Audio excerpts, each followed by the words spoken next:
अपना मुद्दा अपनी बात। आप देख रहे हैं सैफी के साथ सच की बात। नमस्कार दोस्तों, मैं आपके साथ हूं फिर से रहमान सैफी। और जिस तरह से आपने हमारी हेडलाइन पढ़ ली होगी, आज समस्या जो आई है वो उद्यान विभाग की तरफ से आई है। उद्यान विभाग के बारे में आपको बताते चले, उद्यान विभाग यानी हॉर्टिकल्चर, आपके आसपास के पार्कों का जो विभाग बहुत ध्यान रखता है, हमेशा उसमें पानी, फूल, घास, पत्तियां, इस तरह की जो सुविधाएं आपको पार्क में जाने में शुद्ध हवा मिलती है, उसका जो ध्यान रखता है वो ये उद्यान विभाग है। उसके 3 कर्मचारी उससे जुड़े हुए हमारे साथ यहाँ मौजूद है, उनसे बात करेंगे। उनको प्रशासन की तरफ से क्या समस्या है और आखिर वो कितनी बड़ी परेशानी जिसकी वजह से ये कर्मचारी जो है परेशानी उठानी पड़ रही है। सबसे पहले यहाँ पे अरुण शर्मा जी हैं, बात करेंगे। उद्यान विभाग यूनियन के जाने माने नाम है और यूनियन के नेताओं में से एक नाम शुमार होता है अरुण शर्मा का। और अरुण शर्मा जी, स्वागत है प्रोग्राम में आपका। हमारा सवाल आपसे ये है, जिस तरह से उद्यान विभाग अच्छे स्तर पर काम करता है, बढ़ चढ़कर समाज में अपनी एक भूमिका उसने बना रखी है, बहुत अहम भूमिका है उद्यान विभाग की, और साथ साथ ही उसके कर्मचारियों की। और जिस तरह से देखा गया कोरोना महामारी के चलते, क्या उद्यान विभाग के कर्मचारियों को भी कोई भी सुविधा निगम प्रशासन की तरफ से मुहैया कराई गई? लेकिन और सबसे जो अहम बात है उसके अंदर वो ये है, जिस तरह से उद्यान विभाग को देखा गया काफी दिन तक जो है ड्यूटी पर नहीं बुलाया गया। आज क्या व्यवस्था है, क्या प्रतिक्रिया है ड्यूटी पर बुलाने की और काम की, और जो महामारी से बचने के उपकरण है उनकी? देखिए रहमान सभी जी, सबसे पहले मैं आपका और आपके चैनल का धन्यवाद करना चाहूंगा कि निगम कर्मचारी और मुख्य तौर से उद्यान विभाग के लिए जो आपके चैनल का कार्य है कर्मचारी हितों के लिए अत्यंत सराहनीय है, जिसके लिए आप बधाई के पात्र हैं। और जैसा कि आपने पूछा कि कोरोना और कोविड-19 महामारी को लेकर जिस प्रकार से उद्यान विभाग को पहले नहीं बुलाया गया था और अब बुलाया गया और किस प्रकार की जो सुविधाएं दी गई हैं, तो मैं आपको बताना चाहता हूँ कि उद्यान विभाग इसेंशियल सर्विसेज में शामिल नहीं किया जाता, कि कोई आपातकालीन सर्विसेज नहीं है जिन्हें बुलाया जाएगा। तो इन्हें शुरुआत में छुट्टियां दे दी गई थी कि आप नहीं आएंगे, लॉकडाउन में अपने घर पर रहेंगे। और अब जब लॉकडाउन 3.0 चालू हो चुका है, कर्मचारियों को वापस बुलाया जा रहा है। केंद्र सरकार ने साफ और स्पष्ट रूप से कहा है कि मात्र 33% कर्मचारियों के साथ आप फील्ड वर्क कर सकते हैं, और जिसको लेकर प्रशासन द्वारा किसी भी प्रकार की गाइडलाइन कोई जारी नहीं की गई है कि किस प्रकार के कर्मचारी, कौन वो कर्मचारी होंगे 33% में जो आएंगे, कौन नहीं होंगे। और उम्र का दायरा जो केंद्र सरकार द्वारा निश्चित है कि 55 वर्ष से उम्र के जो कर्मचारी हैं वो नहीं होंगे। तो उद्यान विभाग में पहले ही जो कर्मचारी हैं 75% वो 55 वर्ष से ज्यादा उम्र के हैं, जिन्हें काम पर वापस बुलाया गया। अच्छा, काम पर तो वापस बुलाया ही गया है रहमान सैफी जी, साथ में उनकी सुरक्षा के लिए किसी भी प्रकार के कोई उपाय निगम प्रशासन द्वारा नहीं किए गए हैं। और किसी भी कोई मास्क, कोई सैनिटाइजर तो बहुत दूर, यहाँ तक कि एक साबुन की टिक्की भी उन्हें हाथ धोने के लिए मुहैया नहीं कराई गई है। दस्ताने नहीं है। जो पार्कों में गंद है वो हाथों से कर्मचारी को उठाना पड़ रहा है, और इसके लिए बहुत बड़ी समस्या है। हालांकि अभी आपने देखा होगा पीछे के निगम में और मुख्य रूप से शाहदरा साउथ जोन में पहले ही कोरोना संक्रमण के मरीज मिले हैं, उसके बावजूद इस प्रकार की प्रशासन की लापरवाही अत्यंत विचारणीय है, और ये बहुत ही सोचने का विषय है सामाजिक। तो आप क्या चाहते हो प्रशासन से? देखिए, सबसे पहली बात तो प्रशासन ने अगर कर्मचारियों को बुलाया है तो जो गाइडलाइंस हैं वो जारी होनी चाहिए कि किस उम्र के लोग होने चाहिए। आपको देखने को मिलेगा कि बहुत सारे कर्मचारी आउट ऑफ दिल्ली से आते हैं, बाहर के राज्यों से आते हैं, जिन्हें पुलिस प्रशासन द्वारा बॉर्डरों पर और रास्तों पर पीटे जाने के भी मामले सामने आए हैं। तो उस प्रकार से कोई पास भी इशू नहीं है। तो पहले तो कर्मचारी को एक पास मिलना चाहिए जिससे वो अपने कार्य को करने में सुचारू रूप से चलाने में सक्षम हो। बिल्कुल। दूसरी चीज, हाँ बताएं। दूसरी चीज, उसे कूड़ा उठाने के लिए दस्ताने, मास्क और सैनिटाइजर, ये 3 चीज तो ऐसी हैं जो मुख्य रूप से होनी ही चाहिए। बिल्कुल शर्मा जी, मैं दोबारा आऊंगा आपके पास। एक बार संजय सुमन जी के पास मैं चलूंगा।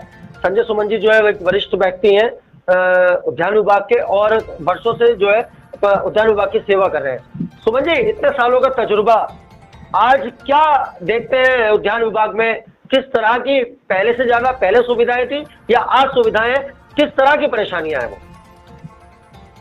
हाँ जी सर, ये परेशानी बहुत ही ज्यादा हो रही है, क्योंकि तो हमारे पास है तो ये कूड़ा खाने के लिए मास्क नहीं है, भूख लगाने के लिए मास्क नहीं है, क्या नाम हाथों में दस्ताने नहीं है, और क्या नाम ये जो बीमारी चल रही कोरोना वायरस की, जी। पतली गली को कोई सुविधा नहीं है। हाँ जी, हाँ जी। तो आप क्या मांग करते हो प्रशासन से अपने लिए? हम तो ये प्रशासन से ये मांग कर रहे हैं कि ये तो जो बचने के लिए ये सब सुविधा होनी चाहिए। बिल्कुल, मैं आऊंगा आपके पास संजय सुमन जी। मैं एक बार मनीराम जी के पास चलूंगा, बहुत ही वरिष्ठ व्यक्ति हैं उद्यान विभाग के और बहुत सालों का तजुर्बा है, बहुत सालों की सेवा है उद्यान विभाग के लिए। मनीराम जी, आपसे भी यही बात जानना चाहूंगा कि किस तरह की परेशानियां आज उद्यान विभाग के कर्मचारियों को उठानी पड़ रही है? देखो सर, यहाँ ना तो कोई सुविधा है। हाँ जी। इसमें वीर सागर हॉस्पिटल करावल नगर, हाँ जी, कोई सुविधा नहीं है उसके अंदर, कोई सुविधा नहीं है। कर्मचारियों को क्या सुविधाएं मिल रही है प्रशासन की तरफ से? कुछ नहीं मिल रही जी।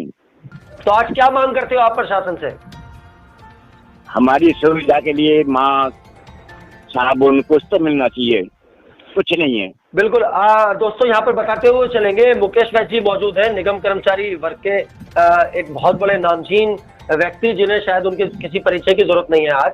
और आज हमारे विंडो पर एसएनपी न्यूज मीडिया की तरफ से एक विशेषज्ञ के रूप में मौजूद भी हैं, साथ में आप देख रहे हैं। मुकेश वैद्य जी, आपने सुना, अरुण शर्मा ने बताया, संजय सुमन जी ने बताया, मनीराम जी ने बताया, बहुत सारी परेशानी। क्या सिर्फ निगम कर्मचारी ही नहीं, आज उद्यान विभाग का कर्मचारी भी जो है, देखिए किस तरह की परेशानियों में जूझ रहा है। क्या बताएंगे अपनी बात?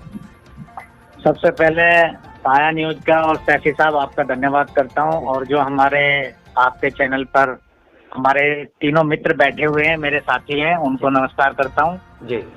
और सैफी साहब, आपको बताना चाहता हूं कि सफाई कर्मचारियों की पीड़ा ही नहीं, उद्यान विभाग की पीड़ा मुझसे ज्यादा शायद कोई नहीं जानता होगा, और मेरे साथी बैठे हैं, मुझे सब जानते हैं, मैं भी जानता हूं इनको, क्योंकि 1998 में इस उद्यान विभाग में सबसे पहले यूनियन हमने बनाई थी।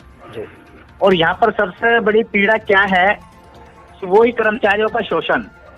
और इनका शोषण सैफी साहब सबसे ज्यादा क्या होता है कि ये 99% जो हैं लोग उद्यान विभाग में, ये सब आउट ऑफ दिल्ली से आते हैं। जी बिल्कुल। दिल्ली का तो नाम मात्र को 2-4 कर्मचारी होंगे। अच्छा, पहले तो 850 के लगभग पूरी दिल्ली में कर्मचारी थे। अब मुझे लगता है, मुझे अब काफी दिन से इतनी ज्यादा वो भी नहीं है, क्योंकि यूनियनें अनेकों बन गई उद्यान विभाग में और बंटवारा हो गया है, चारों तरफ सब यूनियनें बन गई, तो हमने थोड़ा सा अपने आप को पीछे कर लिया। तो अब मुझे लगता है जो उद्यान विभाग में 250 के करीब कर्मचारी शायद होंगे, मुझे पूरी नॉलेज नहीं है, जहाँ तक मुझे पता है, क्योंकि लोग रिटायर हो गए, भर्ती निगम उद्यान विभाग में हुई नहीं है। तो सैफी साहब, इनका तो शोषण होता आ रहा है, इनको कभी आज तक यूनिफॉर्म नहीं मिली। अब ये जो महामारी चल रही है, इसके अंदर इनको कोई मास्क, इनकी कोई लड़ाई लड़ने वाला ही नहीं है। बेशक। आपको बताता हूँ कि आप सैफी साहब सफाई कर्मचारियों के हमेशा मुद्दे उठाते रहते हो, और आप देखते हो कि वहाँ पर दफ्तर में, कड़कड़डूमा में, नॉर्थ में हमारे जो सफाई कर्मचारी के यूनियनों के नेता, वो तो जमघट लगाए हमारा संघर्ष करते रहते हैं। जी जी जी बिल्कुल। उनसे अधिकारी थोड़ा डरते भी हैं, उनकी दाव में भी रहते हैं, सफाई कर्मचारियों के नेताओं के और सफाई कर्मचारियों से।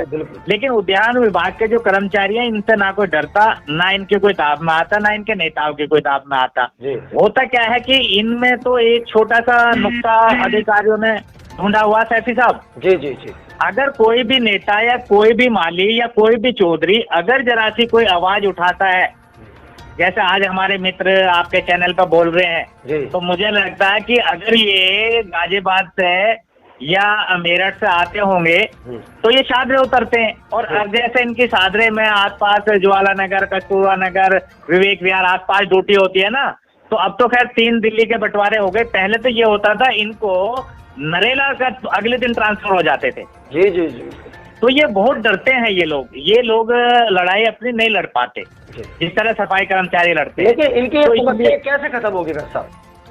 इनकी समस्या के लिए तो अब मुझे इतना, मैं इनके बारे में नहीं जानता। देखो, मेरे को इनकी पीड़ा का तो पता है, पर इनकी समस्या कैसे खत्म होगी उसके बारे में मुझे नहीं पता। मैं आपसे झूठ बोलूं या मैं आपके चैनल पे कह दूं। आपको रोकना चाहूंगा यहाँ पे। अरुण शर्मा से एक बार मैं पूछूंगा। अरुण शर्मा, आज जो है जिस तरह से मुकेश वैद्य जी हैं विंडो के ऊपर, आप अपनी उद्यान विभाग के कर्मचारियों की तरफ से सबसे बड़ी परेशानी क्या रखना चाहेंगे वैद्य जी के नजदीक? वैद्य जी के सामने मैं पहली बार तो नमस्कार करता हूं। मेरे वरिष्ठ नेता हैं समाज के, उनके चरणों में नमन करता हूं और साथ ही उनके सामने मैं अपनी बात रखना चाहता हूं कि जैसा मुकेश वैद्य जी ने कहा, देखिए मुकेश वैद्य जी, लड़ाई लड़ने वाला पीछे था या आगे नहीं होगा, मुद्दा ये नहीं है, मुद्दा ये है कि आज हम क्या कर सकते हैं अपने कर्मचारियों के लिए। और जैसा आपने बताया कि अगले दिन ट्रांसफर हो जाता है, तो ये पीड़ा हमारे साथ है, इसमें कोई दो राय नहीं है। पर आपको बड़े भाई होने के नाते विश्वास दिलाया जाता है कि आगे से इस बात से उद्यान विभाग के नेता बिल्कुल डरने वाले नहीं है कि ट्रांसफर हो जाएगा। एक तरफ वसुंधरा है, दूसरी तरफ सोनिया विहार, कोई दिक्कत नहीं है, कहीं भी ट्रांसफर हो, कर्मचारियों की आवाज इस बार दबने वाली नहीं है। बिल्कुल बिल्कुल, बहुत बड़ी बात है। अरुण शर्मा, एक बार मैं दोबारा आपसे कहना चाहूंगा, आज प्रशासन से किस चीज की अपील करना चाहेंगे आप?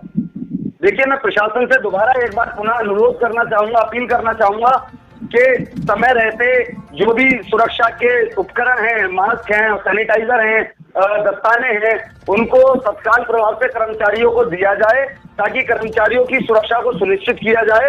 अन्यथा ऐसा ना हो कि किसी कर्मचारी के साथ किसी प्रकार की दुर्घटना हो और उसके बाद हम हाथ मलते रह जाएं।